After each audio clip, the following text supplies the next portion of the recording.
Hey, good afternoon. This is Dr. Bill Bird, Chief Medical Officer at CGH Medical Center. Thanks for joining me for our broadcast today. I'm not able to be in my office, so I know I look a little more cash than my usual bow tie, but I figured that's okay for 1 week. So, as usual, we're going to do our format of regarding things going on as the pandemic with facts, news, some ideas, some opinions, and then some shout outs too for our staff at the hospital. So let's start with facts, and our facts guy Matt's gonna put those facts up there. Um, okay, so thanks, Matt. So if we look here at this chart, you're seeing month over month. So yellowish, mustardy on the left there is, I do have my glasses. I believe that is, yep, November. So thanks, Matt. So yeah, so we can see that there's an uptick. It was kind of going down, as we know, from September to October. And then this shows us the reality for November, and cases have come up again. And then on the right there, you'll see cases. The top right one is week over week. So red is this week, blue is last week. The bottom right one is the past 2 weeks, and then blue is the 2 weeks prior to that. So once again, you can see trends and how we're running here. And as before, you're seeing more cases younger, but not exclusively younger in terms of people that are getting COVID. And then what other numbers did we want to show folks, Matt? Oh, there we go. So I like how Matt put this together. So this shows us the number of cases in the county Monday, Tuesday, and Wednesday. And you can see the positivity rate on all those days as well, compared to the state numbers for those days.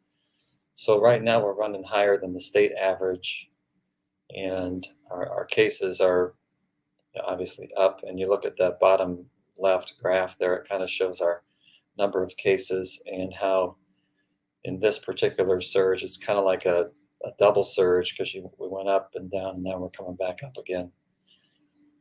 In terms of the surge numbers. And I think there might be one other. Is there one other chart we're going to show, Matt? Oh, okay, just Wednesday again. So just showing those cases. So good. Thanks, Matt. I appreciate that. Let me see what I have on my facts for today as well. So this was Monday in Illinois. The positivity rate was, this is from the Illinois Hospital Association, Illinois Department of Public Health. Positivity rate was 4.1%. There were 1,841 patients in the hospital, and then 446 in ICUs and 212 on ventilators. And I happen to I see those numbers today, and for whatever reason, the hospitalized folks popped up to 2,500 from Monday to today. I should say yesterday. So yeah, it's just interesting how that's bouncing around, but obviously the trend is towards more rather than less. Other facts that I think for those who are vaccinated it's still more comforting is that if you're vaccinated, if you're unvaccinated, let's just say this, your chances of having a case of COVID is 5 times higher right now. And if you're unvaccinated, your chance of dying from COVID is 13 times higher. So yeah, it's obviously still one of those things where if you're vaccinated, and I'm talking about having the first 2 vaccines, then it's helpful. Not entirely done deal that you're okay, but it's definitely helpful. I think those are the facts that I wanted to share. Let me share some news things that I've come across. Some you probably have heard, and others maybe not. This is first one was through the British Medical Journal, and it was talking about a study they did on face masks and some analysis. So if folks who are wearing face masks, they can cut transmission by about 50%, and if you do distancing, you add another 25% to that. So the science is that it is helpful. It's not perfect either, but it is helpful. This was from Pfizer. I think this was a week or so ago. I wrote this down because I think we didn't do last week. And by the way, I hope everyone had a nice Thanksgiving. So last week it came out that for 12 to 15-year-olds, Pfizer, so far the data that they're getting, those folks who have been vaccinated, they're like finding them like 100% effective against COVID for up to 4 months. So that's good. Uh, you can look at the numbers they bounce around a little bit, but nationally, our COVID numbers in the South continue to be in the southern states are down compared to where they were at, and they're up in more, as you know, the upper Midwest and some Mountain West areas still too. Regionally, and our region for the state of Illinois is called Region 1, which takes in like up north, Rockford, up into the border in that area there, Freeport, over to Galena, and then down to us, and I think just a little bit further down as well, but not much. And we've had a lot more cases in our region. As of Monday, Rockford and Freeport in particular were very busy with the number of hospitalized COVID patients that they had and the number of ICU beds that they had available. We definitely had a bit of an uptick of COVID patients at CGH, but you just never know how this is going to play out. But so far, at least not to the extent that we're hearing about, just a little bit north of us.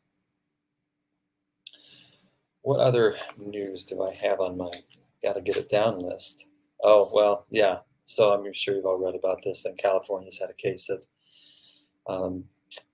this new variant, Omicron, or I don't know what other folks are calling it, but yeah, they've had a case, and that's not unexpected. This virus, particularly with how mobile folks are in society today. Someone was flying from South America back to California and got sick, and they did the study of that particular variant for that patient, and it was the Omicron variant. So we still don't know, though, on this new variant. It's obviously there, but will we find out that it's more or less transmissible than the Delta variant? Will we find out it's more or less virulent? In other words, does it make people sicker or less sick than the Delta? Still some data about vaccine effectiveness for this variant. I will give you just a one-person case study, which doesn't mean that this is going to be how it's going to go down, but I was reading about an Israeli cardiologist who ended up testing positive for this new variant and had been in multiple places over the course of a week or so, had been at a conference somewhere in Europe, and then flown home and been with family. And out of at least 50 people that he had been exposed to, only one had tested positive. Now, granted, this cardiologist was around folks who had the booster mainly. So I think that is going to be part of this situation. And I think that's why you're seeing now, and this is another news item, that CDC is now saying, hey, go ahead. If you're over 18, you should get the booster. Not you may, but you should, for everybody. And I think part of that is to knock down the risk of this variant, because that is still a question about this variant that this will still be sorted out, is how effective are our current vaccines for that variant, because it does have more mutations, and so a lot of that stuff still needs to get figured out. So that's news, but it's also not for sure answers, which will take some time. What other news? I believe that's it on the news side of things. Let me go into now just some thoughts, some opinions, if you will, about the situation right now. So, first of all, one of the things that's becoming apparent is we still need more testing. We still need availability of testing. Ideally, we'd have at-home testing. So if you had symptoms, you could just have a test that you could do at home, and then if you're positive, you isolate yourself for the number of days that you need to, and then you're not out and about in public, and there's no question about, do I have it or not? I do know that I'm reading that there's some movement to make testing more readily available and more readily affordable for folks. So that is coming hopefully to a home near you shortly. So that's one of the things. Another thing that I would it's becoming more clear that, first of all, if you're under 18 and you're qualified for the shots, go ahead and get them. But also, if you're over 18 now, get your booster.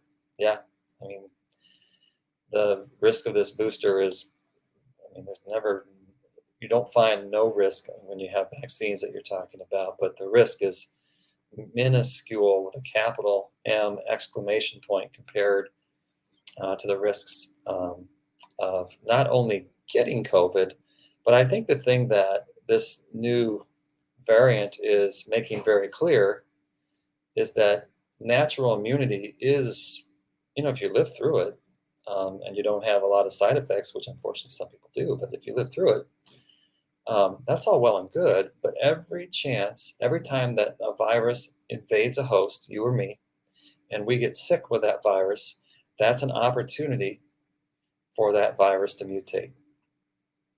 And every time that the virus mutates, that's an opportunity for it to develop mutations that make the virus more transmissible, make vaccines less effective, potentially, but not always, but also can make it the virus, at least for some period of time, more meaner, if you will, in terms of how people experience it when they get sick with it. So yeah, every time that someone acquires natural immunity, it also means that they are letting virus replicate in their body, and that virus can mutate, which it makes this bigger than just a U.S., not a Whiteside County, not an Illinois, not a United States, but a global issue. Is we need to get as many folks vaccinated as possible, as soon as possible. Because I'm sure my facts aren't 100% right on this, but you tend to hear about these variants popping up. Um, like this was South Africa, and I believe their vaccination rate was like 25%. So they just don't have as much vaccination going on quite yet. So getting everyone vaccinated as soon as possible is a good thing.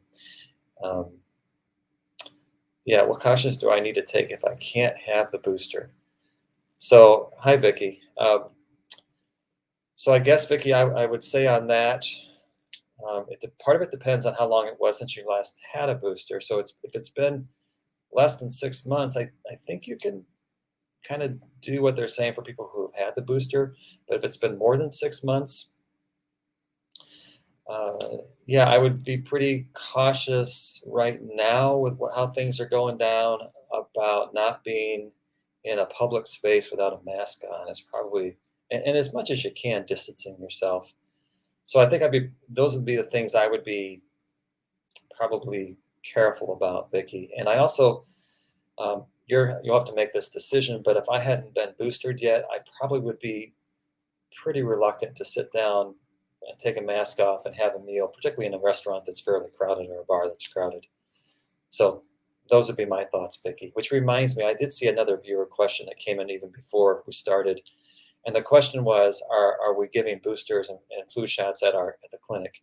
The answer to that for boosters is yes, we're still doing that. And yeah, we're still doing that at the main clinic. So you go to the main clinic and you say, hey, or actually we're asking you right now to sign up instead of just showing up, because there's been enough of a demand that walk-ins are making the whole process take longer. So please go on our site and you can register to get a vaccine and go ahead and get it for the vaccine for the booster or the regular, first or second shot as well. We're glad to do that too at the main clinic. Booster shot wise, oh, thanks, Matt, for putting that up there. Booster shot wise, that side of things, I'm not booster shot, flu shots. We do the flu shot from October through the first week of November every year. So our flu shot at the main clinic, that process is done. You still can get flu shots if you happen to go out to one of our satellites, if you see one of our physicians at one of the satellite clinics that we have at CGH, one of the surrounding towns or areas. And also, of course, you can go to your local pharmacy and they'll have flu shots for you as well. So what's Janie have here? Okay. So Janie, I would say the minimum you're talking about is 2 weeks. The data is pretty good that for 90 days after you've had the illness, after you've been sick with COVID, that your immune system's in pretty good shape in terms of fighting off at least the current Delta infection. Now, if we're talking what's going to happen with this Omicron, and will be kind of like the Delta where you had Alpha before, but now you can get Delta again? I don't know about that. But to answer your question, I looked into this a while ago, and there aren't really like any set like time frames from when you get an infection and when you can get a shot. But if you think about it, you're probably at least talking 2 weeks because you're still your antibodies are ramping up and um, because of the viral load. So at least 2 weeks. I would just I'd have to look the CDC site again to say this with certainty, but like I said, 90 days, probably in good shape, unless we start to hear about this Omicron variant and that it's more transmissible and that you can get that as a follow-up type of thing. Hope I answered that well. I don't feel like I answered that real well. I'm sorry. I'm trying my best on that. Melinda, does a vaccinated person who has a spouse that tested positive for COVID but only cold-like symptoms need to isolate too? So if I'm reading this right, Melinda, your spouse tested positive, but they only had cold-like symptoms. That's how I'm reading that. And yes, so if your spouse tests positive, I would follow whatever the health department recommendations are regarding how long you need to quarantine and isolate, and what type of symptoms a person has. From my understanding, whether it's mild or severe, the person who they are exposed to it doesn't change what the recommendations are from the health department in terms of how long you need to follow certain precautions. Good questions, and I thank you for those.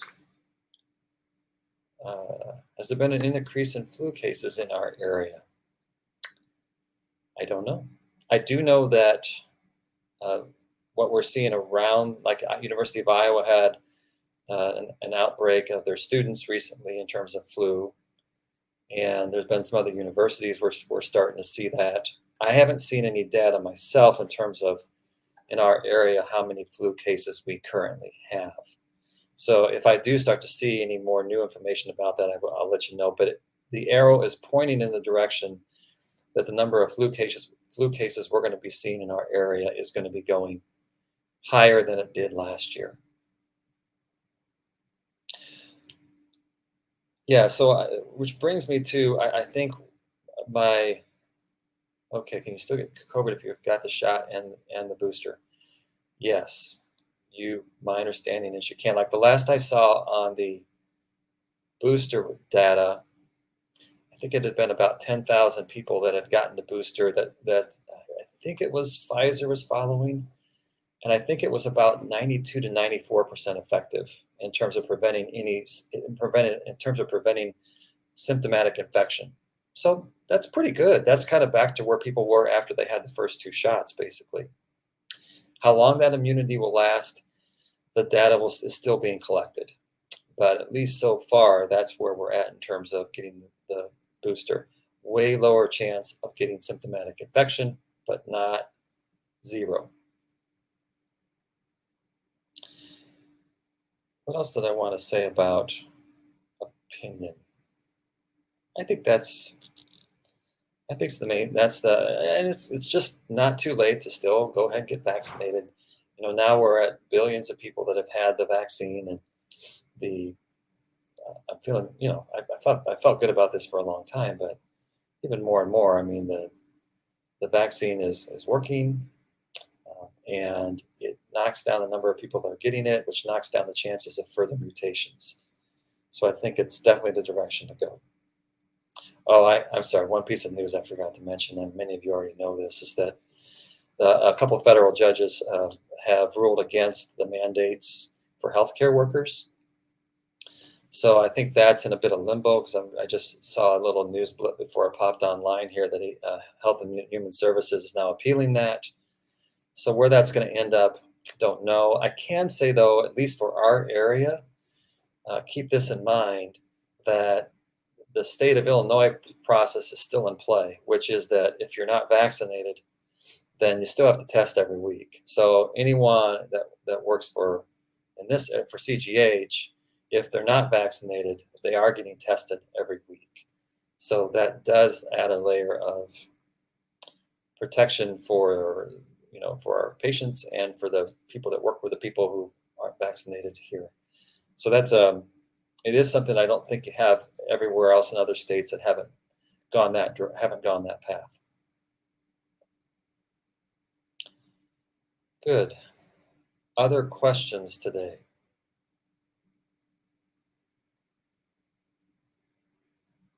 I want to give as usual. We've been doing some shout outs. So first shout out I want to give is to our respiratory therapy department at the hospital. They have been at the front lines of taking care of patients with COVID now for since March of 2020. And yeah, day in, day out in those rooms, taking care of those patients, helping them with their respiratory needs. And so I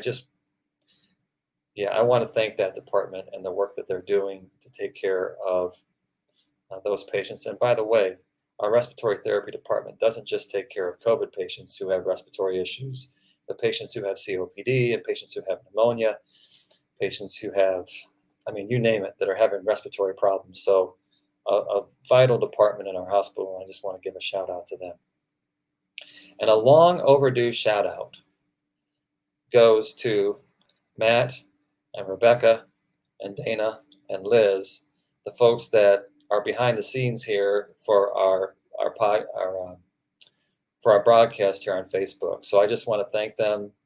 They do a great job every week, trying at least somewhat to make me look presentable, and thanks, and helping this happen. Because without them, this is not happening. I can assure you. So thank you to them and to our marketing department. Okay. So unless there are other questions, I thank you all for listening. Thank you for thank you. And I wish you all a great week. And thanks. Vicki. Hey, everybody, have a great week. Have a safe week. And we'll be back next week and talk with you all some more and answer any questions you might have. Until then, thanks.